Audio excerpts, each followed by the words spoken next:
Camera কিনে আপনি সাথে পেয়ে গেলেন ফোন, ব্যাপারটা কিন্তু এমনই। রাইট নাও হাতে যে ফোনটা ধরে আছে এটার ক্ষেত্রে যদি এই ধরনের কথা বলেন তাহলে সেটা খুব একটা বেমানান হয় না। ভিভো X200 Pro, ভিভোর এক্স লাইনআপের ফোনগুলোর দিকে যদি একটু তাকান লাস্ট কয়েকটা জেনারেশন ধরে, বিশেষ করে ধরুন এটার প্রিভিয়াস জেনারেশন 100 থেকে আমরা এদের ফোনগুলোকে খুব সহজেই একেবারে সর্বোচ্চ ফ্ল্যাগশিপ ডিভাইসগুলোর সাথে কম্পেয়ার করতে পারি ক্যামেরার দিক থেকে। আমি ভিডিওর কথা বলছি না, ক্যামেরার কথা বলছি। আর X200 Pro সেই জায়গাটাও হয়তো ছাড়িয়ে যাচ্ছে। আজকে কথা হচ্ছে ফাইনালি ভিভো X200 Pro নিয়ে। ভিভো তাদের X200 সিরিজ এবারে তিনটা ডিভাইস নিয়ে আসে, প্রো, X200 এবং মিনিটা একটু ছোটো কম্প্যাক্ট সাইজ যারা পছন্দ করেন তাদের জন্য। বাট তিনটার ক্যামেরা দেখে ভাই মাথা নষ্ট অবস্থা। যাই হোক, প্রো নিয়ে কথা বলছিলাম। আচ্ছা, এই যে X200 সিরিজের ডিভাইসগুলো আপনারা কিন্তু রাইট নাও পেয়ে যাবেন SMS গ্যাজেটে, তাদের শপে সবগুলোই অ্যাভেলেবল রয়েছে। ডেসক্রিপশনে তাদের শপের ইনফরমেশন মেনশন করা আছে। বসুন্ধরা সিটি এবং যমুনা ফিউচার পার্ক দু জায়গায় তাদের শপ রয়েছে, অনলাইন থেকেও আপনি চাইলে কিনতে পারবেন। দেখতে ফোনটা বেশ সুন্দর, বিশেষ করে ব্লু কালার ভ্যারিয়েন্ট, রিয়ার প্যানেলের ভিতরে একটু হালকা একটা টেক্সচার আছে, সাইড থেকে তাকালে দেখা যায় সুন্দর লাগছে। কিন্তু অসুন্দর করে দেয় হাতের ফিঙ্গারপ্রিন্ট। প্রচুর পরিমাণে ম্যাগনেট, একদম মানে খুব ভালোভাবেই বসে যায়, জাস্ট একটু সময় হাতে ধরে রাখলেই দেখবেন একদম স্মাচেস দিয়ে ভরে যায় আর কি। আবার এই যে ক্যামেরার যে মডিউলটা, বাংলাদেশের মতো জায়গায় যেখানে প্রচুর পরিমাণে ডাস্ট, আপনি যদি জাস্ট একটু খেয়াল করেন দেখবেন চারিপাশ দিয়ে ডাস্টের কোনো অভাব নেই। প্লাস আপনি যখন ফোনটা হাতে নিচ্ছেন আপনার হাতটা বারবার এই ক্যামেরার উপরে পড়বে, এভাবে নর্মালি ধরলেও পড়বে, অন্যথায় আপনার হাত যদি এখানে লাগে আপনার নিজের কাছে একটু অ্যানোয়িং ফিল হবে, খুব বাল্কি টাইপের একটা ফিল দেয়। এমনকি এর ফলে ফোনের ওয়েট ব্যালেন্স ঠিক নেই, যে পড়ে যাচ্ছে সামনের দিকে, এই দিকটাতে ওয়েট অনেক বেশি, যে জিনিসটা আপনি এক হাতে নিয়ে ব্যবহার করতে গেলে খুব দারুণভাবে ফিল পাবেন এবং ব্যাপারটা ভালো লাগবে না আপনার কাছে।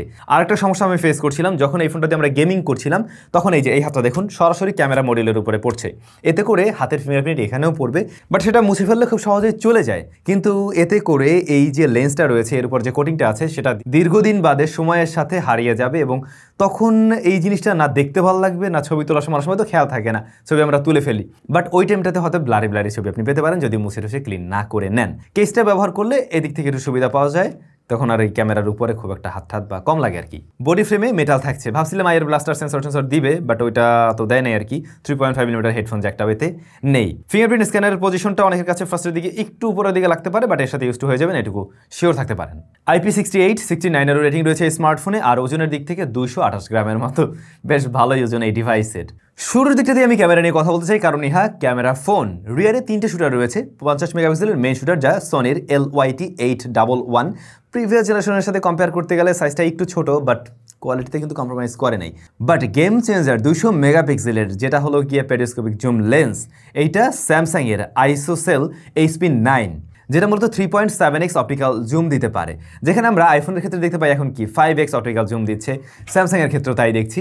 এতে করে হয় কি, যখন আপনি 5x-এর পোর্ট্রেট নিচ্ছেন অনেক দূরে যেতে হচ্ছে, বাট এই 3.7x যেটা মূলত 85mm, এতে করে আপনাকে অনেক বেশি দূরে যেতে হচ্ছে না, বাট ওদের সাথে কম্পেয়ার করতে গেলে মোটেও পিছিয়ে থাকছে না। পরবর্তী শুটার 50 মেগাপিক্সেলের, যেটা আলট্রাওয়াইডে ছবি নেবে এবং এটা প্রিভিয়াস জেনারেশনেরই সেম সেন্সরটা দেওয়া হয়েছে যা আমরা X100 Proতে পেয়েছিলাম আর কি, ওই সেম আলট্রাওয়াইডটা এখানে পাচ্ছেন। ফ্রন্ট ফেসিং ক্যামেরা রয়েছে 32 মেগাপিক্সেলের ক্যামেরা। তো এই ফোনটা দিয়ে যখন ছবি তুললাম আমরা, যদি আমি ধরুন একটা সেন্টেন্সে বলতে যাই, সেক্ষেত্রে এভাবে বলা যায়, আপনি যদি ফটোগ্রাফার ভাই নাও হয়ে থাকেন, এই ফোন থেকে 95% ছবি আপনি ইউজেবল পেয়ে যাবেন, জাস্ট ফ্রেমটা মোটামুটি ধরতে পারলে হয়েছে। এই মুহূর্তে আমার কাছে যদি X100 Proটা থাকতো তাহলে আমরা সাইড বাই সাইড কম্পেয়ার করে দেখাতে পারতাম। আমার যা মনে হচ্ছে X100 Pro আর এইটার মেইন ক্যামেরার ছবির মাঝে আমি খুব একটা তফাৎ দেখছি না। আগের চাইতে হ্যাঁ, কালার টোনটা আরও বেশি রিফাইন মনে হচ্ছে এবং ডায়নামিক রেঞ্জ আরও বেশি ওয়াইডার মনে হয়েছে, বাট শার্পনেস ডিটেল আমার প্রিভিয়াস জেনারেশনের মতোই মনে হচ্ছে। তবে ভিভোর যে নিজস্ব কালার টোনটা আছে সে ব্যাপারটা কিন্তু প্রেজেন্ট ছিল এখানে, যার ফলে দেখতেও কিন্তু ভালো লাগতেছে। এই ধরনের ছবিগুলো দেখতেও বেশ ভালো লাগে, খুবই ব্রাইট টাইপের ছবি দেয়। আপনি ডিটেল মানে প্রতিটা কোনায় গিয়েও আপনি ডিটেলের পরিমাণ ভালো পাবেন। নর্মালি যেটা হয় স্মার্টফোনের ছবিগুলোর মিডল এরিয়াতে ওই জায়গাটাতেই আপনারা ডিটেল ভালো দেখেন, বাট এই ফোন দিয়ে তোলা ছবিগুলো যদি সাইড কর্নার এরিয়াও লক্ষ্য করেন সেই জায়গায় কিন্তু ডিটেলের পরিমাণ খুব ভালো পাওয়া যায়। শ্যাডো ডিটেলগুলো লক্ষ্য করুন, যে জায়গাগুলোতে হেভি হাইলাইট রয়েছে, যে জায়গাগুলোতে লো লাইট রয়েছে, একসাথে ডায়নামিক রেঞ্জের যে ব্যাপারটা, টোটাল ব্যাপারটাকে কিন্তু খুব দারুণভাবে ক্যালকুলেশন করতে পারছে এই ডিভাইস। এছাড়া ক্যামেরাতে আমরা আরও বেশ কিছু বিষয় দেখছি, যেমন জাইস অপটিক্স রয়েছে এখানে, ওরা তো জাইসের সাথে কোলাবোরেশন করে আসছে বেশ কয়েকটা জেনারেশন ধরে, তো জাইস অপটিক্স রয়েছে। পাশাপাশি টিএসটার কোটিং থাকাতে আপনি কিন্তু ওই যে ক্লিন অ্যান্ড ক্লিয়ার ইমেজগুলো পাচ্ছেন আর কি। আমরা সাইড বাই সাইড 3টে স্মার্টফোন দিয়ে ছবি তুলছিলাম, Samsung Galaxy S24 Ultra, iPhone 16 Pro Max এবং ভিভো X200 Pro। তো এই তিনটা ছবির মাঝে সত্যি করে বলুন আপনার কাছে কোনটার ছবি বেশি ভালো লেগেছে? আইফোনের ক্ষেত্রে আমরা ওরা অ্যাজ ইউজুয়াল যে কালার টোন একটু ওয়ার্মের দিকে নিয়ে প্রেজেন্ট করে সেটা দেখছি। স্যামসাংয়ের প্রত্যেকটা ছবি আমি সিমিলার পাইনি। স্যামসাং বেশ ভালো ট্রাই করছে, ওদের কালারটা মানে ম্যাক্সিমাম মানুষের কাছে ভালো লাগে, সে জায়গাটাও ভালো লাগবে। বাট ভিভোরটা কেমন লাগলো এটা একটু আপনারা কমেন্ট করে জানান। আচ্ছা, এবার যদি চলে আসি লো লাইটে, ভাই এটা দিয়ে যখন নাইট মোডে ছবি তুলতে যাচ্ছিলাম আর নর্মাল মোডে খুব একটা আলাদা করতে পারছিলাম না। মানে যে জায়গাগুলোতে মোটামুটি ভালোই আলো আছে, নাইট মোড সেখানে নিচ্ছে, বাট তারপরেও খুব একটা আলাদা দেখছি না। এর মানে এটা না নাইট মোড খারাপ কাজ করছে, ব্যাপারটা তা না। মানে নর্মাল মোডেই আপনি রাতের বেলা ছবি তুললেও সেগুলোর থেকে ভালো শার্পনেস ডিটেল পেয়ে যাবেন। বাট হ্যাঁ, নাইট মোড অন করে নিলে তুলনামূলকভাবে বেটার আউটপুট তো অবশ্যই আসবে। সেক্ষেত্রে লাইট কিছুটা বাড়ায় এবং নয়েজ গ্রেন তখন অনেকটা কাট করে ফেলে। আর যে জায়গাগুলো মোটামুটি একদমই ভিজিবল ছিল না সেগুলোকেও তুলনামূলকভাবে ভিজিবল করার ট্রাই করে এবং হাইলাইটটাকে আরও সুন্দরভাবে ব্যালেন্স করে। কিন্তু তখন এক কথায় খুব দারুণ ছবি দিতে পারছে নাইট মোডেও। প্রিভিয়াস জেনারেশন থেকে এখানে আমার মনে হলো একটু ইম্প্রুভমেন্ট আছে নাইট মোডে।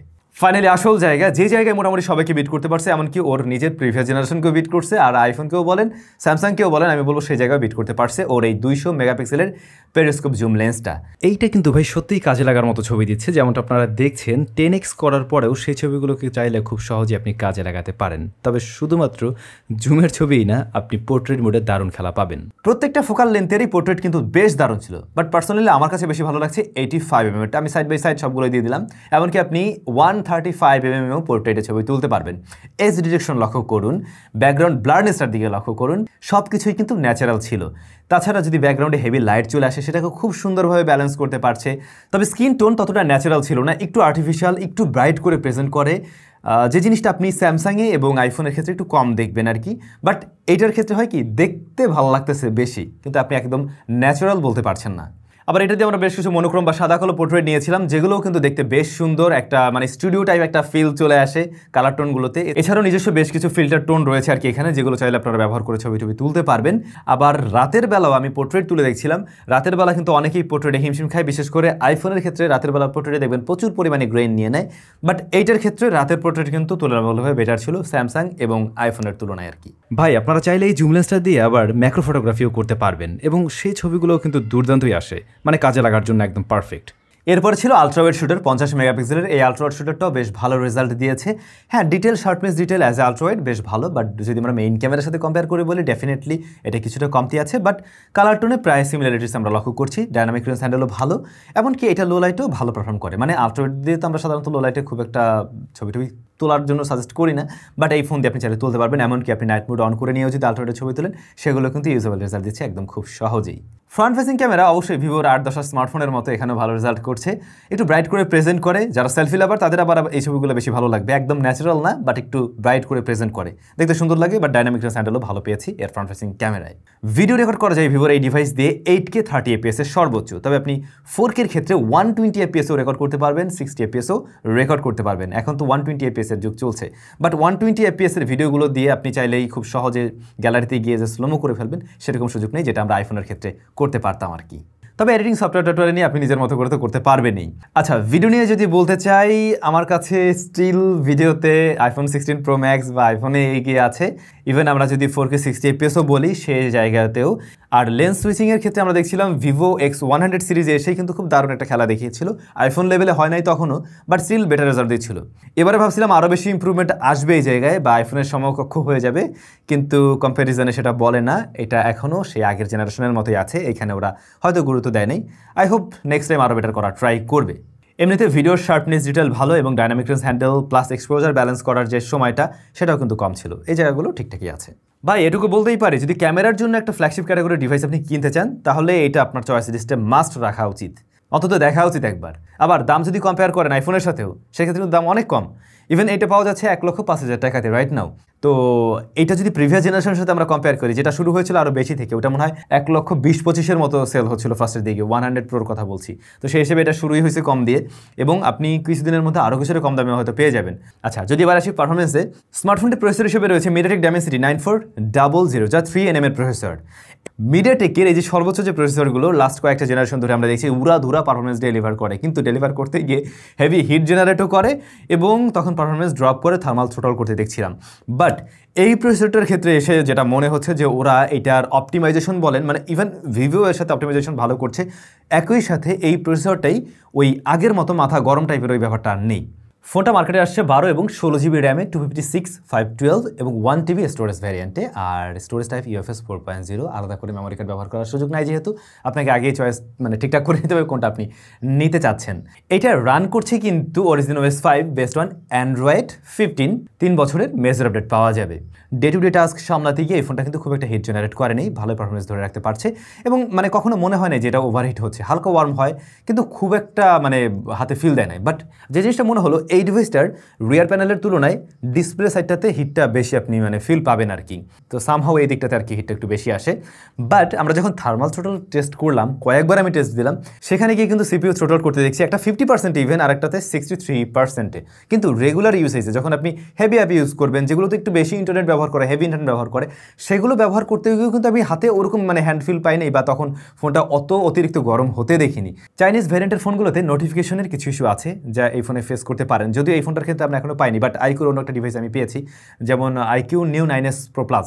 আর এমনিতে আমরা রেগুলার যে ধরনের অ্যাপ্লিকেশনগুলো ব্যবহার করি, বা আমাদের দেশীয় যে অ্যাপ রয়েছে, কিংবা আপনি ব্যাঙ্কিংয়ের যে অ্যাপ রয়েছে, অথবা যদি ম্যাপের কথা বলেন, সেগুলো কিন্তু এই ফোনে ঠিকঠাকভাবে চলছে, কোনো ধরনের সমস্যা ছাড়াই। ম্যাপিং ট্যাপিংয়ে কোনো ধরনের সমস্যা আমাদের ফেস করতে হয়নি।